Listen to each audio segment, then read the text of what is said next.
पाठन हुनेछ। आइतबार र बुधबार अङ्ग्रेजी, सोमबार र बिहिबार नेपाली, मङ्गलबार र शुक्रबार सामाजिक अध्ययन विषयको पठन पाठन हुनेछ। यो कार्यक्रम इटरी एफएमको फ्रिक्वेन्सी 92.5 मेगाहर्जका साथै इटरी एफएमको अनलाइन www.itarifm.com.np र मोबाइल एप्लिकेसन हाम्रो पात्रमा पनि सुन्न सक्नुहुन्छ। इटरी एफएमको फेसबुक पेज facebook.com/fmitry मा पनि हेर्दै पढ्न र केही नबुझे त्यही कमेन्ट लेखेर सोध्न पनि सक्नुहुन्छ। इटरी एफएमको फोन नम्बर 025 584 556 मा फोन गरेर पनि नबुझेका कुरा सोध्न सक्नुहुन्छ। कार्यक्रमको सुरुमा आधा घण्टा कक्षा हुनेछ, त्यसपछि 15 मिनटको समय प्रश्न उत्तरको हुनेछ। त्यही समयमा विद्यार्थीहरूले प्रश्न गर्न सक्नुहुनेछ। हामी कक्षा 9 र 10 का सबै विद्यार्थी भाइ बहिनीहरूलाई ध्यानपूर्वक सुन्न र केही अस्पष्ट भए आफूसँग जुन माध्यम सजिलो छ त्यही माध्यम प्रयोग गरी प्रश्न सोध्न अनुरोध गर्दछौँ।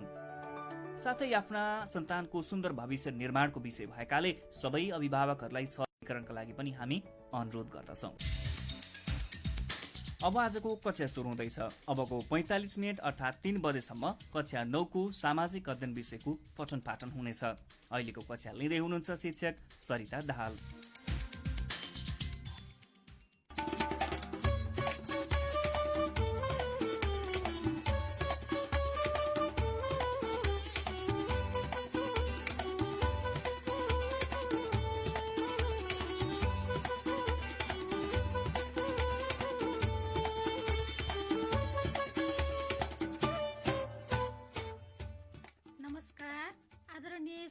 तथा विद्यार्थी भाइ बहिनीहरूमा हाम्रो यो रेडियो स्कुल कार्यक्रममा स्वागत छ। म तपाईहरुकै शिक्षक सरिता दाहाल। विद्यार्थी भाइ बहिनीहरू, आज हामी यो रेडियो स्कुल कार्यक्रमको 8औं दिनमा प्रवेश गरेका छौं। 7औं दिनसम्म हामीले जति पढ्यौं, जे पढ्यौं विद्यार्थी भाइ बहिनीहरूले बुझ्नु भयो होला, ध्यान दिएर सुन्नु पनि भयो होला भन्ने मलाई आश छ है विद्यार्थी भाइ बहिनीहरू। अब त्यसपछि आज हामी आजको पाठमा प्रवेश गर्छौं है त। साथसाथै आजको पाठमा प्रवेश गर्नुभन्दा अगाडि हामीले के पढ्यौं त त्यो कुरा पनि हामी स्मरण गर्छौं। हामीले एकाइ 2 विकास र विकासका पूर्वाधार पढ्दैछौं विद्यार्थी भाइ बहिनीहरू। त्यसमध्ये पनि पाठ 2 विकासका पूर्व शर्तहरू। विकासका पूर्व शर्तको बारेमा हामीले यसभन्दा अघिल्लो भागमा केही छलफल गरेका थियौं विद्यार्थी भाइ बहिनीहरू। म विद्यार्थी भाइ बहिनीहरूलाई केही स्पष्ट पार्दिन्छु, छोटो रूपमा स्मरण गराइदिन्छु है त।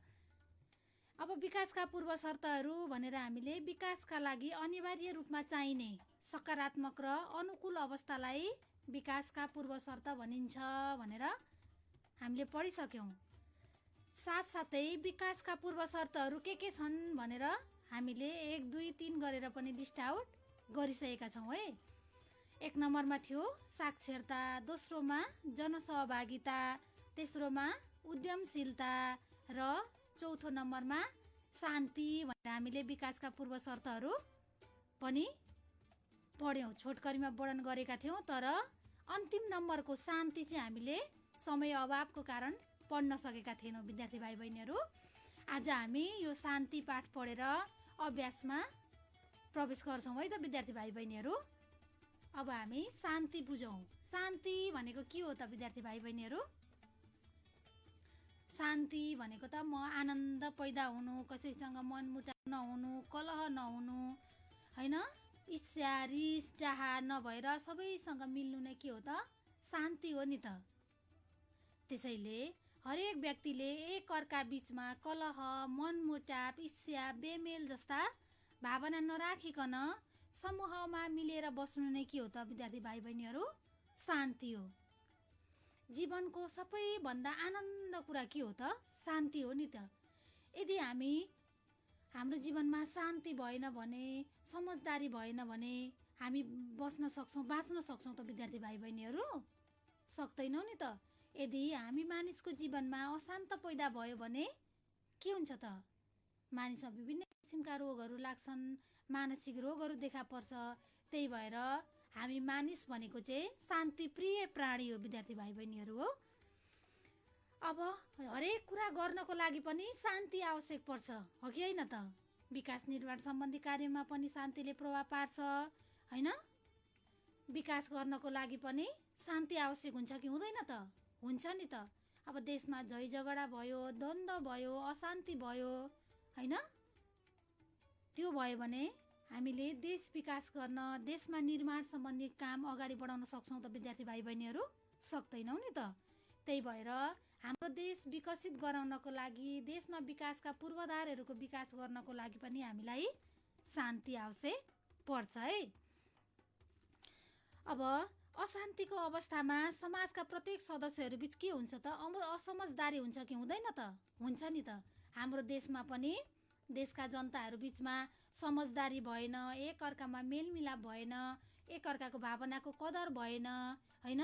एकअर्काको उत्तरदायित्व कर्तव्य स्पष्ट भएन भने हाम्रो देशमा पनि के आउँछ त?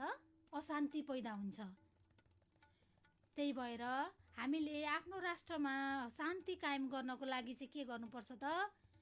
देशमा अशान्ति हुने हिंसाजन्य कार्यहरू गर्नु भएन, युद्ध, बन्द, हडतालहरू भएन, सानो सानो कुरामा पनि बन्द हडताल गर्ने, द्वन्द्व निम्त्याउने काम गर्नु भएन, होइन?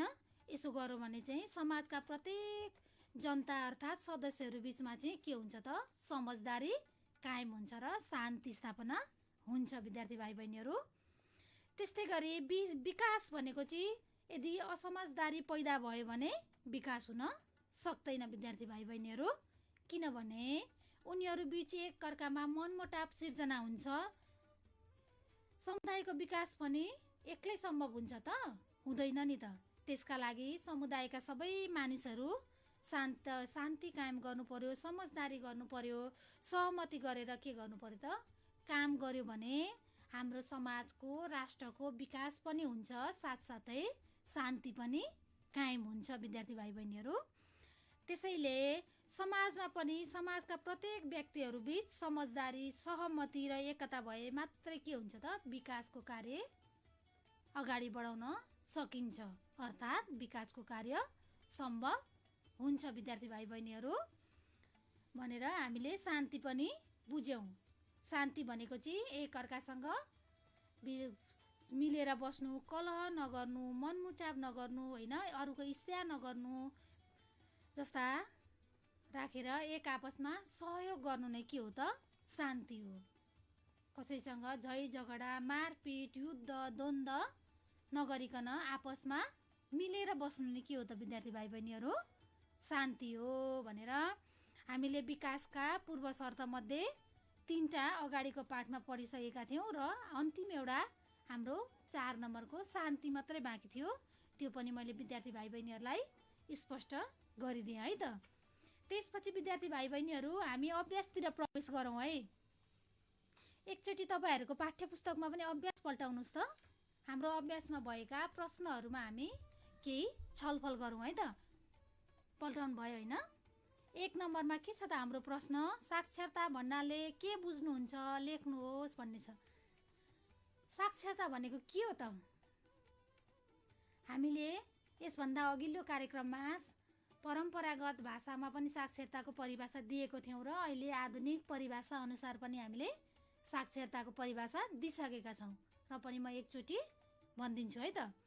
सामान्य लेखपढ र अङ्कगणितको हिसाब गर्न जान्ने तथा आफ्नो अधिकार एवं उत्तरदायित्वप्रति जिम्मेवार भएको अवस्थालाई साक्षरता भनिन्छ भनेर। साक्षरता भन्नाले के बुझ्नुहुन्छ भन्ने प्रश्न आयो भने यहाँहरूले साक्षरताको परिभाषा लेख्न सक्नुहुन्छ है। अझ यसमा पहिलाको धारणा अनुसार कस्तो थियो र अहिलेको आधुनिक धारणा अनुसार कस्तो रहेको छ भनेर दुईटै हाल्नुभयो भने अझ राम्रो हुन्छ है। अब हाम्रो दोस्रो नम्बरको क्वेसन के छ विद्यार्थी भाइ बहिनीहरू? विक्रम सम्वत 2038 अनि 2048, 2058 र 2068 बीचको साक्षरताको अवस्था र वृद्धि दर बीच तुलना गर्नुहोस् भन्ने प्रश्न छ। विद्यार्थी भाइ बहिनीहरू यो कुरा तपाईँहरूको पाठ्य पुस्तकमा दिएको छैन। एकचोटि कपी कलम लिएर टिप्ने पनि कोसिस गर्नु है। म बिस्तारैसँग यहाँहरूलाई भनिदिन्छु किनकि यो कुरा यहाँहरूको पाठ्य पुस्तकमा उपलब्ध छैन। प्रश्न एकचोटि फेरि सुन्नु है। विक्रम सम्वत 2038, 2048, 2058 र 2068 बीचको साक्षरताको अवस्था र वृद्धि दर बीच तुलना गर्नुहोस् भन्ने प्रश्न छ। अब नेपालमा साक्षरताको अवस्था र वृद्धि दर कस्तो छ त? अब हामी पहिला 2038 सालको जाउँ है। 2038 सालमा साक्षरता भनेको 23.3% रहेको छ विद्यार्थी भाइ बहिनीहरू। यहाँहरूलाई थाहा छ नि हाम्रो जनगणना कति वर्षमा हुन्छ? त्यो पनि अवगत होस् है, 10 वर्षको अवधिमा हुन्छ। 2038 अनुसार 23.3% मात्रै हाम्रो नेपालको साक्षरता रहेको थियो। त्यस्तै गरी 2048 सालमा आएर कति भयो त? 39.6% साक्षरता वृद्धि भयो। अब कतिले बढ्यो त विद्यार्थी भाइ बहिनीहरू? 38 साल र 48 सालको साक्षरता। हाम्रो 38 सालमा 23.3% मात्रै थियो भने 48 मा आएर 39.6% भयो भने वृद्धि दर कति भयो त? 16.3% ले वृद्धि भयो है। त्यस्तै गरी 2058 सालमा हाम्रो साक्षरता कति थियो? 54.1%। अब 2058 सालको र 2048 सालको तुलना गरौँ है त हामी। 48 मा 39.6% रहेको थियो भने 2058 मा आएर 54.1% भयो भने यहाँ के भयो त? 14.5% ले केही कमी भयो। 38 र 48 मा कति भयो त? 23.3 थियो 38 को, 48 मा 39.6% थियो भने 16% ले बढ्यो भने यो 58 मा आएर चाहिँ 14.5% मात्रै भयो वृद्धि दर। वृद्धि दर घटेर आयो नि त। त्यसपछि 2068 सालमा कति भयो हाम्रो साक्षरता भन्दा? 59.9% भन्दा त अझै कमी भएर आयो। 5.8% मात्रै भयो। 58 मा त कम्तीमा 48 मा 16.3% बढेको थियो भने 58 मा आएर 14.5% बढ्यो। अझ 68 मा आएर त हेर अझै तल झरेर 5.8% नै भयो। त्यही भएर हाम्रो साक्षरता चाहिँ 68 सालमा आएर चाहिँ निकै कमी आयो है विद्यार्थी भाइ बहिनीहरू भनेर यसरी हामीले 38, 48, 58 र 68 बीचको साक्षरताको अवस्था तुलना गर्न सकिन्छ है विद्यार्थी भाइ बहिनीहरू। यसै गरी आफू पनि प्रयास गर्नुहोला। अब हाम्रो तेस्रो नम्बरको क्वेसन के छ विद्यार्थी भाइ बहिनीहरू? जनसहभागिताको महत्त्व उल्लेख गर्नुहोस्। जनसहभागिता भनेर हामीले अघिल्लो कक्षामा पढिसकेका छौँ है। अब जनसहभागिताको महत्त्व के छ त? जनसहभागिताले के महत्त्व राख्छ त विद्यार्थी भाइ बहिनीहरू? जस्तै अब विकास निर्माणका कार्यहरू चाँडो गर्न सकिन्छ, साधन स्रोतको उपयोग हुन्छ हैन, सामाजिक एकता कायम गर्न सकिन्छ, अर्को भ्रष्टाचार हुने सम्भावनालाई कम गर्न सकिन्छ, रोजगारका अवसरहरू वृद्धि गर्न सकिन्छ, आर्थिक अवस्था वृद्धि गर्न सकिन्छ, सामूहिक भावनाको विकास गर्न सकिन्छ भनेर यहाँहरूले जनसहभागिताको महत्त्वहरू लेख्न सक्नुहुन्छ है। त्यसपछि हाम्रो चौथो नम्बरको के छ विद्यार्थी भाइ बहिनीहरू प्रश्न? चौथो नम्बरमा के छ हाम्रो? उद्यमशीलता भन्नाले के बुझ्नुहुन्छ उल्लेख गर्नुहोस् भनेर हाम्रो चौथो प्रश्न रहेको छ। अब उद्यमशीलता भनेको के हो त? आर्थिक उन्नति गर्ने उद्देश्यले कुनै पनि व्यापार व्यवसायमा लगानी गर्ने कार्यलाई उद्यमशीलता भनिन्छ भनेर यहाँहरूले परिभाषा लेख्न सक्नुहुन्छ। तर यसको के फरक छ भने 1 नम्बरको क्वेसन अर्थात् छोटकरीमा छोटो प्रश्नमा आयो भने चाहिँ यहाँहरूले एउटा परिभाषा मात्रै लेख्दा पुग्छ विद्यार्थी भाइ बहिनीहरू। तर लङ क्वेसनमा समूह खकोमा आयो भने चाहिँ यहाँहरूले उद्यमशीलताको परिभाषा पनि लेखेर 3-4 वटासम्म यहाँहरूले महत्त्व पनि लेख्नु है त हाम्रो 4 नम्बरको प्रश्नमा। अब हाम्रो 5 नम्बरको प्रश्न के छ विद्यार्थी भाइ बहिनीहरू? शान्ति स्थापना कसरी गर्न सकिन्छ त? हामीले अहिले भर्खर पढ्यौँ है शान्ति भनेको के हो भनेर। अब शान्ति स्थापना कसरी गर्न सकिन्छ भनेको चाहिँ शान्ति स्थापना गर्ने उपायहरू सोधो यसमा विद्यार्थी भाइ बहिनीहरू। देशमा शान्ति स्थापना गर्न के उपायहरू अपनाउन सकिन्छ भनेर सोधेको है यो प्रश्नले। अब के गर्न सकिन्छ त? कानुन, जस्तै कानुनी राज्यको स्थापनामा जोड दिने, होइन, प्रहरी परिचालन गर्ने, सीमा सुरक्षा कडा बनाउने, देश विकास र रोजगारीको अवसर वृद्धि गर्ने जस्ता यहाँहरूले यसमा पोइन्ट हाल्न सक्नुहुन्छ है त। शान्ति स्थापना कसरी गर्न सकिन्छ भन्ने प्रश्न आयो भने त्यसपछि हाम्रो 6औं नम्बरमा प्रश्न के छ विद्यार्थी भाइ बहिनीहरू? शान्ति र विकास बीचको सम्बन्धबारे चर्चा गर्नुहोस् भन्नु भन्यो हाम्रो 6 नम्बर क्वेसनमा। अब शान्ति भनेको के हो यहाँहरूले बुझ्नुभयो, विकास भनेको के हो यो पनि मैले पढाइसकेको छु, पक्कै पनि बुझ्नुभएको छ होला। अब यिनीहरू बीचको अन्तर सम्बन्ध देखाइदिनु पर्यो हामीले यो प्रश्नमा। जस्तै अब यसरी यहाँहरूले लेख्न सक्नुहुन्छ, शान्ति र विकासको सम्बन्ध नङ र मासुको जस्तै घनिष्ठ सम्बन्ध रहेको हुन्छ। शान्ति बिना विकास सम्भव छैन भने विकास बिना शान्ति सम्भव छैन भनेर हाल्न सक्नुहुन्छ। अनि शान्ति सुरक्षालाई देश विकासको पूर्व शर्त पनि मानिन्छ। युद्ध, लडाई, झगडा चलिरहेको क्षेत्रमा त्रासको वातावरण सिर्जना भएको हुन्छ। सरकारले विकास निर्माणका लागि छुट्याइएको बजेटलाई युद्ध रोक्नमा खर्च गर्नुपर्ने बाध्यता हुन्छ। अनि विकास निर्माणका कार्यहरू सञ्चालन गर्न सकिँदैन। त्यही भएर शान्ति र विकास बीचको घनिष्ठ सम्बन्ध रहेको छ। यदि शान्ति भएन भने विकास गर्न सकिँदैन, यदि विकास भएन भने शान्ति हुँदैन भनेर यहाँहरूले शान्ति र विकास बीचको अन्तर सम्बन्ध चर्चा गर्न सक्नुहुन्छ है विद्यार्थी भाइ बहिनीहरू। अब यी त भए हाम्रो प्रश्नहरू। यहाँहरूले पक्कै पनि बुझ्नुभयो होला होइन, नभएको कुराहरू कपीमा पनि टिपोट गर्नुभयो होला भन्ने आशसहित अब आज हामी अर्को पाठमा पनि प्रवेश गर्छौँ है विद्यार्थी भाइ बहिनीहरू। हाम्रो अर्को पाठ 3 एकाइ 2 अन्तर्गतकै पाठ 3 विकासका पूर्वाधारहरू भन्ने छ। अब हामीले विकास भनेको के हो भन्ने कुरा त हामीले धेरैचोटि पढिसक्यौँ विद्यार्थी भाइ बहिनीहरू यस अगाडि। अब विकासका पूर्वाधारहरू पढ्छौँ है आज। हामीले यो विकासका पूर्वाधारहरू पनि सुनेको कुरा हो नि त, जस्तै 8 क्लासमा पनि थियो होइन, हामीले धेरैचोटि पढिसकेको कुरा हो। त्यही भएर यहाँहरूलाई यो शीर्षक बुझ्न अवश्य पनि सजिलो हुन्छ। मुलुकको आर्थिक तथा सामाजिक विकासका निम्ति उपलब्ध गराइने आधारभूत सेवा सुविधालाई नै के भनिन्छ त? विकासका पूर्वाधार भनिन्छ। हाम्रो मुलुकको आर्थिक विकास गर्नको लागि, सामाजिक विकास गर्नको लागि होइन, उपलब्ध गराइने आधारभूत सेवा सुविधा, हामीलाई दिइने सेवा सुविधालाई नै के भनिन्छ त?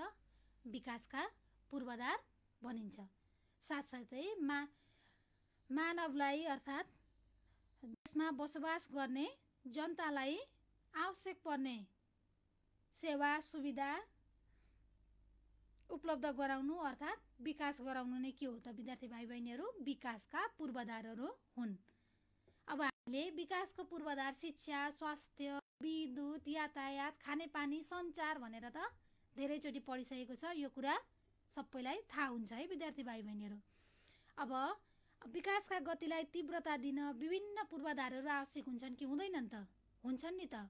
जस्तै विकासको गति अघि बढाउनको लागि यातायात चाहियो, यातायातको लागि सडक निर्माण गर्नु पर्यो होइन, आधुनिक यन्त्र उपकरणहरूको प्रयोग गर्न विद्युत चाहियो होइन, सूचनाहरू एकअर्कामा प्रवाह गर्नको लागि के चाहियो त?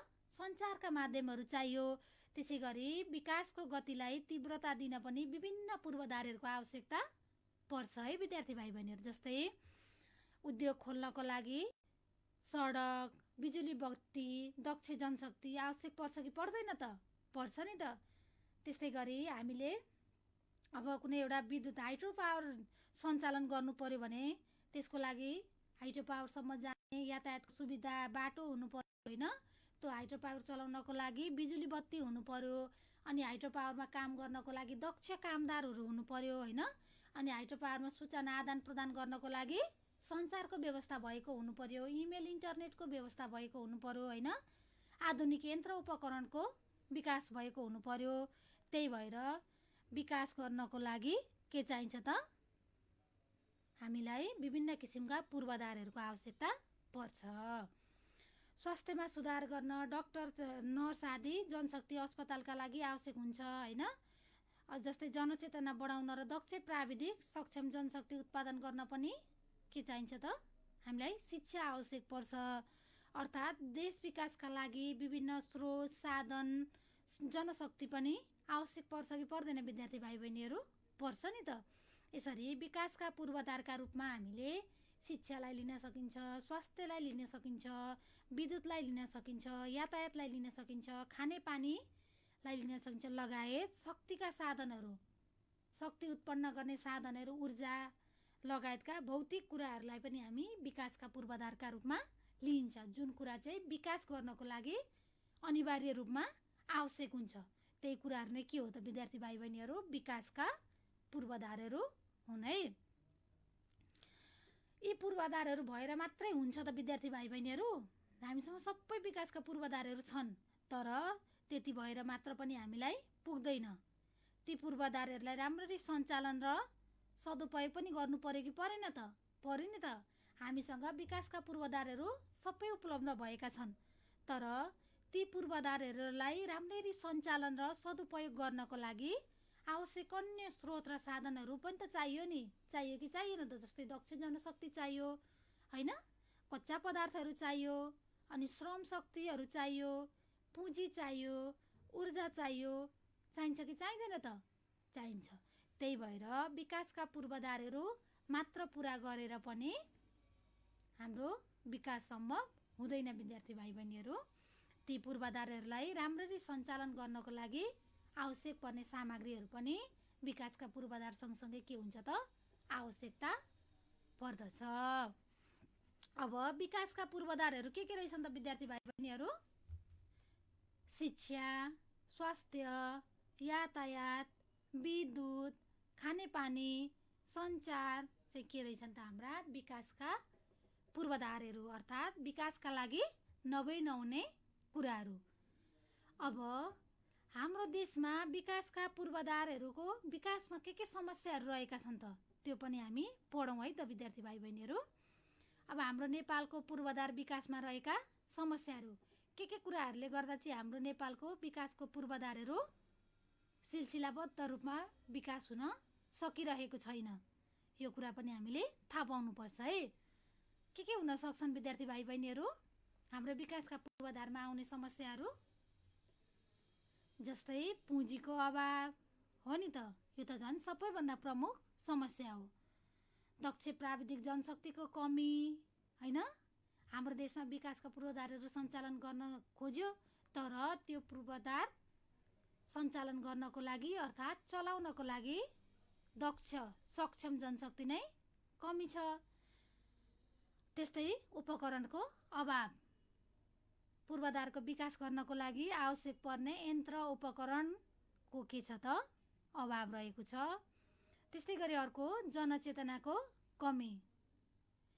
कतिपय विकासका पूर्वाधारहरू निर्माण गरिने वस्तुहरू हाम्रो देशमा नै उपलब्धहरू छन् क्या, तर पनि हामीले जनचेतनाको कमी अर्थात् त्यसलाई चिन्ने क्षमताको कमीले गर्दा उपलब्ध भएका स्रोत र साधनको प्रयोग पनि हामीले गर्न सकेका छैनौँ। त्यही भएर हाम्रो विकासका पूर्वाधारमा अर्को महत्त्वपूर्ण समस्याको रूपमा जनचेतनाको कमी पनि रहेको छ। अर्को समस्या के हुन सक्छ विद्यार्थी भाइ बहिनीहरू? कठिन र कमजोर भूभाग हो कि होइन त? हाम्रो नेपाल भनेको चाहिँ के छ त? पहाडले घेरिएको देश हो नि त। त्यही भएर हाम्रो देशमा विकासका पूर्वाधारहरू निर्माण गर्नको लागि पनि के छ त? कठिन छ। अर्को बाढी पहिरो तथा भूकम्पहरू जाँदा चाहिँ के भयो त? हाम्रा विकासका पूर्वाधारहरू पनि बनाएका पनि भत्केर जाने चर्केर जाने भएकोले पनि नेपालको विकासको पूर्वाधारको के छ त? समस्या रहेको छ। अर्को कुरा भनेको आवश्यकताभन्दा बढी परनिर्भरता बढ्नु। हामी नेपालीहरूको मानसिकतामा के परिसकेको छ भने हामी आफै केही उत्पादन गर्न सक्दैनौँ, हामी केही बनाउन सक्दैनौँ, हामी जे कुरा नि अरूको भर पर्नुपर्छ भन्ने मानसिकता बनेको छ विद्यार्थी भाइ बहिनीहरू। त्यही भएर हाम्रो नेपालमा विकासका पूर्वाधारहरू निर्माण गर्न अर्थात् बनाउनको लागि परनिर्भरता बढ्नु पनि एउटा अर्को महत्त्वपूर्ण समस्या हो। अर्को भनेको आफ्नै देशभित्र पुँजी निर्माण गर्न नसक्नु। हाम्रो जस्तो विकासोन्मुख मुलुकले चाहिँ आफ्नो विकास निर्माणका कार्यहरू सञ्चालन गर्नको लागि आफ्नै देशभित्र पुँजी निर्माण गर्न नसक्नु, अनि केही विकासका निर्माण कार्यहरू अगाडि बढाउनु पर्यो भने पनि अन्य देशहरूसँग सहयोगको हात फैलाउनु पनि के हो त एउटा हाम्रै समस्या हो कि होइन त? हो नि त। हाम्रो देशमा कति क्षमता छ, हाम्रो देश कति प्राकृतिक रूपमा कति धनी छ, र पनि के हुन्छ त त्यसलाई सदुपयोग गर्नको लागि अर्थात् त्यसलाई विकास गर्नको लागि हामी आफ्नो देशको पुँजीले गर्न सक्दैनौँ, अरूकै देशको मुख ताक्छौँ। त्यो पनि हाम्रो एउटा के हो त नेपालको पूर्वाधार विकासमा रहेको महत्त्वपूर्ण समस्या हो है विद्यार्थी भाइ बहिनीहरू। हामीले विकासका पूर्वाधारमा रहेका समस्याहरू पनि पढ्यौँ है, यहाँहरूले पनि बुझ्नुभयो होला। यस्तै यस्तै अरू पोइन्ट पनि आफूले खोजेर लेख्ने प्रयास गर्नु होला है विद्यार्थी भाइ बहिनीहरू। त्यसपछि हामी अब विकासका पूर्वाधार अन्तर्गत रहेका जुन शिक्षा, स्वास्थ्य, विद्युत, यातायात, सञ्चार, खानेपानी छ नि हो, त्यसको बारेमा हामी छोटकरीमा फेरि वर्णन गरेर विस्तृत पढ्छौँ है त। अब 1 नम्बरमा हाम्रो के छ त विकासका पूर्वाधारहरूमा? शिक्षा। अब शिक्षा भनेको त हामीले अगाडि पनि पढेको हो होइन। शिक्षाले हामीलाई कस्तो बनाउँछ त? हामीले एउटा भनाइ सुनेका छौँ नि, शिक्षा बिनाको मानिस पशु सरह हुन्छ भनेर हामीले धेरैचोटि सुनेको कुरा हो नि त। परापूर्व कालदेखि आइरहेको कुरा हो नि। यदि मानिस शिक्षित छैन भने, पढे लेखेको छैन भने चाहिँ ऊ पशु समान हुन्छ है भनेर हामीले पहिला पनि सुनेको कुरा हो। हाम्रो शिक्षाले चाहिँ मानिसलाई सृजनशील बनाउँछ, सोच्ने शक्ति बढाउँछ होइन। त्यसै कारणले शिक्षाको चाहिँ विशेष महत्त्व रहेको छ। आर्थिक विकासमा टेवा पुर्याउन भयो, हामीमा आएका समस्याहरू समाधान गर्न भयो होइन, उद्यमशीलता गर्नको लागि भयो, स्वावलम्बी बन्नको लागि भयो, रोजगारीका सिर्जना गर्नको लागि भयो, साथसाथै आफ्नो दैनिकी प्रभावकारी रूपमा राम्रोसँग सहज रूपमा चलाउनको लागि पनि हामीलाई शिक्षाको आवश्यकता पर्छ है। साथसाथै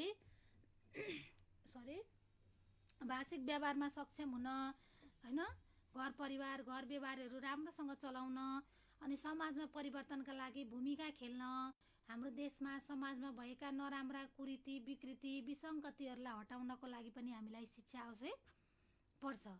शिक्षाले नै के गर्छ त? हामी मानिसलाई मानिस जस्तो बनाउने काम शिक्षाले नै गर्छ नि त, हो कि होइन त? हो नि विद्यार्थी भाइ बहिनीहरू। त्यस्तै गरी शिक्षा भनेको चाहिँ मानिस जन्मेदेखि नमरुन्जेलसम्म उसले प्रत्यक्ष अप्रत्यक्ष रूपमा के लिइरहेको हुन्छ कि हुँदैन त? हुन्छ नि त। अब हामीले विद्यालय विश्वविद्यालयबाट लिन्छौँ, त्यस्तो पनि एउटा शिक्षा भयो। जस्तै कुनै पनि काम सिकेर होइन पनि लिन्छौँ, अरूको कुरा सुनेर पनि लिन्छौँ, अरूको दिव्य उपदेशहरूबाट पनि हामीले के गर्छौँ त? शिक्षा प्राप्त गर्न सक्छौँ। त्यही भएर शिक्षा भनेको चाहिँ औपचारिक, अनौपचारिक, नियमित, अनियमित जस्तो प्रकारको पनि शिक्षा हुन्छ है विद्यार्थी भाइ बहिनीहरू। शिक्षा भनेको चाहिँ हामीले स्कुलमा गएर, कलेजमा गएर, विश्वविद्यालयहरूमा गएर होइन त्यही मात्रै पढ्नुपर्छ भन्ने छैन। हामीले हरेक गतिविधिबाट पनि के गरिरहेका हुन्छौँ त? पाठ सिकिरहेका हुन्छौँ। त्यो नै के हो त? शिक्षा हो। साथसाथै व्यक्तिको शारीरिक, मानसिक, सामाजिक, सांस्कृतिक र नैतिक विकासका लागि पनि शिक्षा आवश्यक हुन्छ। मानिसको शारीरिक विकास गर्नको लागि पनि भयो, मानसिक विकास गर्नको लागि, सामाजिक विकास गर्नको लागि, सांस्कृतिक विकास गर्नको लागि अनि नैतिक विकास गर्नको लागि पनि हामीलाई शिक्षा आवश्यक पर्छ। शिक्षा भनेको चाहिँ जीवन प्रयत्न चलिरहने प्रक्रिया हो, नियमित रूपमा चलिरहने प्रक्रिया हो। व्यक्तिले शिक्षा विभिन्न तरिकाबाट प्राप्त गर्छ। अघि मैले पनि भने नि, प्रत्यक्ष रूपमा, अप्रत्यक्ष रूपमा, नियमित रूपमा, औपचारिक रूपमा, अनौपचारिक रूपमा, अनियमित रूपमा, जस्तो सुकै अवस्थामा पनि मानिसले शिक्षा प्राप्त गरिरहेको हुन्छ विद्यार्थी भाइ बहिनीहरू। त्यही भएर शिक्षा भनेको मानिसको एक अभिन्न अङ्ग तथा एउटा अभिन्न पाटो पनि शिक्षा हो। यदि शिक्षा भयो भने मानिसले सहज रूपमा अगाडि बढ्न सक्छ, आफ्नो जीविकोपार्जन सहज रूपमा गर्न सक्छ होइन, समाजमा भएका विभिन्न किसिमका गतिविधिहरूलाई अगाडि बढाउन सक्छ, विकास निर्माणका कार्यहरू सञ्चालन गर्न सक्छ, कुनै पनि काम गर्न दक्ष मानिस अर्थात् दक्ष जनशक्ति हुन पनि सफल हुन्छ है शिक्षाले। यो त हामीले के पढ्यो त शिक्षा। अब दोस्रोमा हाम्रो के छ विकासका पूर्वाधारहरू? स्वास्थ्य। स्वास्थ्य भनेको त हाम्रो मानिसको सबैभन्दा ठुलो धन के हो त? हाम्रो स्वास्थ्य हो नि त। यदि हाम्रो स्वास्थ्य राम्रो भयो, हामी स्वस्थ भयौँ भने जस्तोसुकै काम गर्न सक्छौँ होइन, जेसुकै गर्न सक्छौँ नि त। तर हाम्रो स्वास्थ्य नै राम्रो भएन भने हामी केही पनि गर्न सक्दैनौँ। त्यही भएर हामी मानिसको सबैभन्दा ठुलो धन के हो त? स्वास्थ्य नै हो है। जबसम्म स्वास्थ्य सम्बन्धी आधारभूत कुराहरूको जानकारी हुँदैन नि, तबसम्म हामी स्वस्थ हुन सक्दैनौँ विद्यार्थी भाइ बहिनीहरू। जस्तै पोषणयुक्त खानेकुराहरू खाने हाम्रो स्वास्थ्यलाई राम्रो बनाउनको लागि होइन, अनि नियमित रूपमा व्यायाम गर्ने, यो भयो भने चाहिँ हामी स्वस्थ भएर बाँच्न सक्छौँ। जनशक्तिको उत्पादन नभएमा समाज र राष्ट्र पनि स्वस्थ हुन सक्दैन नि त। यदि स्वास्थ्य सम्बन्धी आधारभूत कुराहरूको जानकारी भएन, पहुँच हुँदैन होइन, धेरै मानिसको अकालमा ज्यान गुमाउनु पर्ने हुन्छ। त्यस्तो भयो भने चाहिँ के हुन्छ त? स्वास्थ्य जनशक्तिको उत्पादन हुन सक्दैन र समाज र राष्ट्र पनि स्वस्थ हुँदैन। यदि त्यो देशमा बस्ने जनताहरू नै स्वस्थ भएनन्, कुनै समाजमा बस्ने मानिसहरू नै स्वस्थ भएनन् भने त्यो समाज स्वस्थ हुन्छ त विद्यार्थी भाइ बहिनीहरू? हुँदैन। त्यही भएर सबैभन्दा पहिले हामी स्वास्थ्यलाई ध्यान दिनुपर्छ है। हाम्रो स्वास्थ्य नै राम्रो बनाउनुपर्छ। यदि मानिस स्वस्थ छ भने उसले उत्पादनमूलक कार्य गर्न सक्छ नि त, अघि मैले भने, अनि देशको उन्नति पनि हुन्छ। यदि देशको मानिसहरू स्वस्थ भएन भने अहिले हाम्रो अब स्वास्थ्यकै कुरामा लिँदाखेरि अहिले हाम्रो यो कोरोना महामारीलाई पनि लिन सकिन्छ विद्यार्थी भाइ बहिनीहरू। हेर त, यो कोरोना महामारीले मानिसको अहिले विश्वको मानिसहरूलाई कति धेरै आक्रान्त बनाएको छ। यसले गर्दा हेर त विश्वको अर्थतन्त्र डामाडोल भएको छ होइन, आर्थिक मन्दी छाएको छ, मानिसहरू भित्रै बसेका छन्। कतिपयलाई यो भाइरसले आक्रमण गरेर कति धेरैको मृत्यु भइरहेको छ, कति धेरै सङ्क्रमित भएका छन्। यो पनि एउटा के हो त? स्वास्थ्य समस्या नै हो नि त। यहाँ हेर त, यदि स्वास्थ्यमा समस्या आयो भने कति धेरै यो महामारी आउँदो रहेछ, कति धेरै कष्ट हुँदो रहेछ त। यो त अहिले हामीले वर्तमान अवस्थामा पनि देखिरहेको कुरा हो है विद्यार्थी भाइ बहिनीहरू। त्यस्तै गरी हाम्रो देशमा व्याप्त गरिबी, अशिक्षा र जनचेतनाको अभावमा व्यक्तिको स्वास्थ्यमा सुधार हुन सकिरहेको छैन। हाम्रो देशमा भएको गरिबीले गर्दा, मानिसहरू बढी अशिक्षित भएकोले गर्दा, अनि चेतनाको कमीले गर्दा चाहिँ मानिसहरू स्वस्थ भएर बाँच्न सकिरहेका छैनन्। अनि अर्को अहिले महत्त्वपूर्ण कुरा भनेको चाहिँ विषादयुक्त खानेकुराहरूले पनि हाम्रो स्वास्थ्यलाई चाहिँ बिस्तारै असर गरिरहेको छ विद्यार्थी भाइ बहिनीहरू। स्लो पोइजनले जस्तै यो विषादयुक्त खानेकुराहरूले पनि हाम्रो स्वास्थ्यलाई असर पारिरहेको छ। त्यही भएर अहिले स्वास्थ्य सम्बन्धी समस्या आउनु, विभिन्न किसिमका रोगहरू, नयाँ रोगहरू देखा पर्नु पनि यही विषादयुक्त खानेकुराहरूको बढी सेवनले पनि हो है विद्यार्थी भाइ बहिनीहरू। तर अझै पनि के छ त, हाम्रो जस्तो विकासोन्मुख मुलुकमा चाहिँ अझै पनि ग्रामीण भेगमा के छ त, अस्पतालहरू बन्न सकेका छैनन्। अस्पतालहरू बनेका ठाउँमा पनि डक्टर छैनन् होइन। काहीँ चाहिँ डक्टर पनि छन्, अस्पताल पनि छन् भने त्यहाँ स्वास्थ्य सम्बन्धी सामग्री छैन, औषधि छैन, उपकरण छैन। यसरी पनि हाम्रो देशमा स्वास्थ्य सम्बन्धी समस्याहरू आइरहेका छन्। त्यसका साथसाथै पर्याप्त पोषण भयो, रोगको सङ्क्रमणको कमी, औषधि उपचारको सुविधा, व्यायाम आदिका कारण पनि के हुन्छ त, व्यक्ति निरोगी बन्न सक्छ है, रोगसँग लड्ने क्षमता बढाउन सक्छ। यदि हामीले पोषणयुक्त खानेकुराहरू खायौँ, नियमित रूपमा व्यायाम गऱ्यौँ, नियमित औषधिहरूको सेवन गऱ्यौँ भने पनि हामी हाम्रो स्वास्थ्यलाई के गर्न सक्छौँ त, बचाएर राख्न सक्छौँ है विद्यार्थी भाइ बहिनीहरू। यो त हाम्रो स्वास्थ्य भयो। स्वास्थ्य त हाम्रो सबैभन्दा ठुलो धन रहेछ है। हामीले हाम्रो स्वास्थ्यलाई जतन गर्नुपर्छ, जोगाएर राख्नुपर्छ है त विद्यार्थी भाइ बहिनीहरू। त्यसपछि हाम्रो अर्को के छ त, विद्युत। विद्युत पनि विकासको पूर्वाधार मध्येको सबैभन्दा महत्त्वपूर्ण पूर्वाधार हो विद्यार्थी भाइ बहिनीहरू। हाम्रो दैनिक जीवनमा विद्युतको प्रयोग अनिवार्य आवश्यक छ कि छैन त? छ नि। जस्तै अब हामी अहिले जुन यो कोरोना भाइरसको सङ्क्रमणले गर्दा नियमित विद्यालय गएर अध्यापन अध्ययन गर्न पाइरहेका छैनौँ नि, तर पनि के छ त यो विद्युतको सुविधाले गर्दा हामीले यस्तो रेडियोहरूबाट टेलिभिजनहरूबाट पढ्न पाइरहेका छौँ, सुन्न पाइरहेका छौँ नि त। यो पनि एउटा के हो त, विद्युतको महत्त्व हो कि होइन त? हो नि त। यदि विद्युतको प्रभावकारी रूपमा विकास हुन सकेको थिएन भने हामीले यो सुविधा लिन पाउँदैनथ्यौँ है विद्यार्थी भाइ बहिनीहरू। त्यही भएर विद्युत पनि विकासको पूर्वाधार मध्येको सबैभन्दा महत्त्वपूर्ण पूर्वाधार हो। जस्तै अँध्यारोमा उज्यालो प्रकाश प्राप्त गर्नको लागि होइन, खाना पकाउनको लागि, ताप्नको लागि, अहिले हिटर बाल्नको लागि, कम्प्युटर चलाउनको लागि, टिभी हेर्नको लागि होइन, गाडीहरूको पार्ट पुर्जाहरू बनाउनको लागि, विभिन्न प्रकारका आधुनिक मेसिनहरूको प्रयोग गर्नको लागि विद्युत अनिवार्य छ है विद्यार्थी भाइ बहिनीहरू। विद्युत बिना अहिलेको यो आधुनिक युगमा केही कुराहरू पनि सम्भव छैन।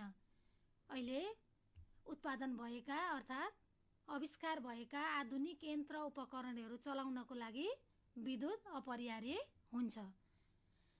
अब हाम्रो नेपाल जल स्रोतमा विश्वको दोस्रो धनी राष्ट्र हो नि, हो कि होइन?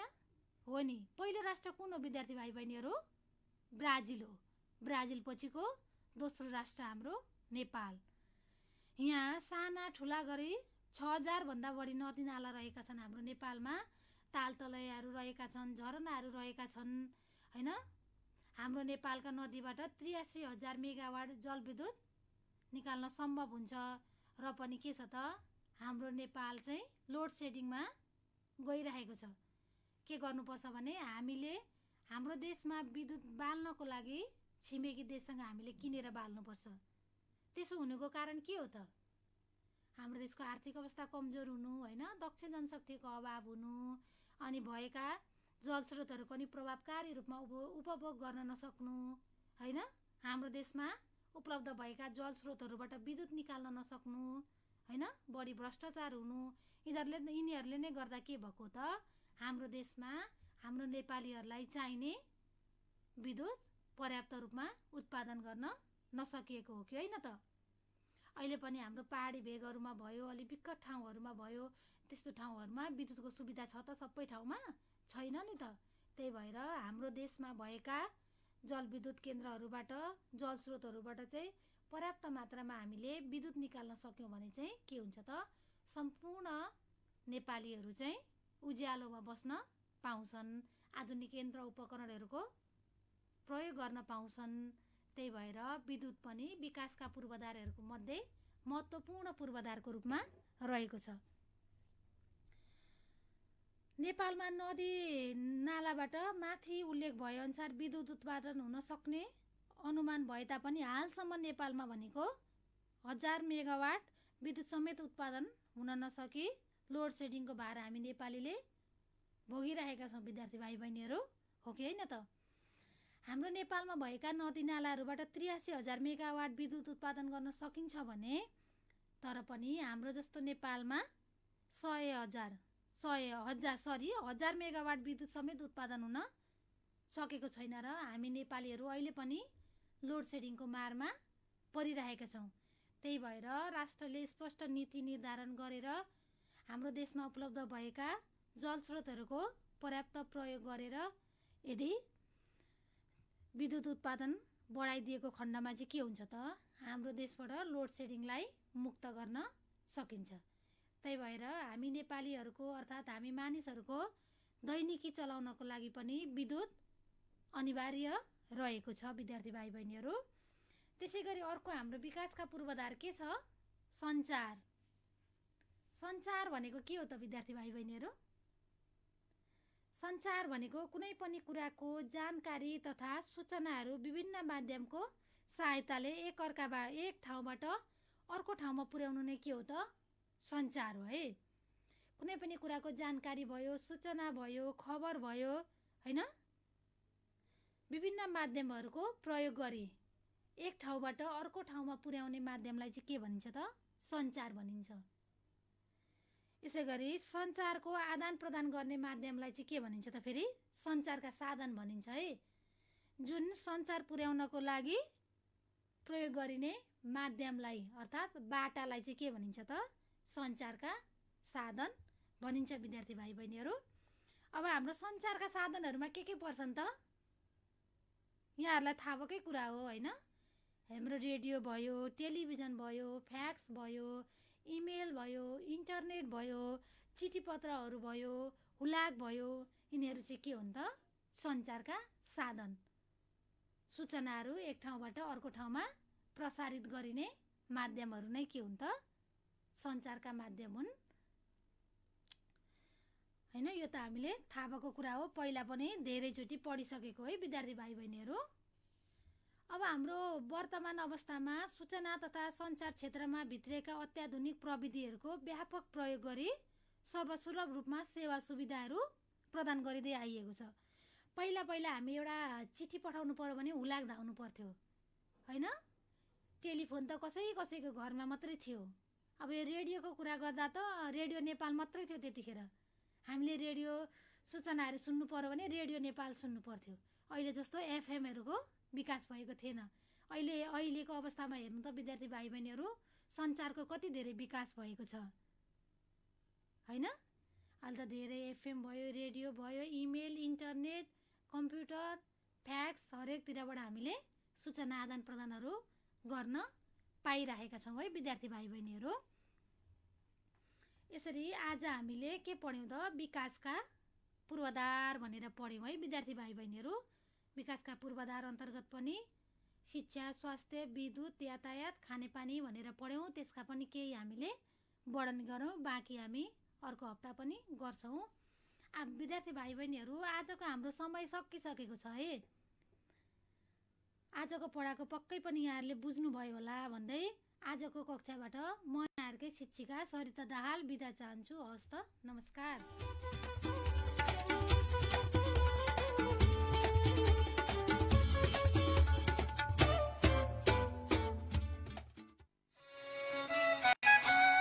अहिले तपाईँ इटहरी एफएम 92.5 मेगाहर्ज सुन्दै हुनुहुन्छ।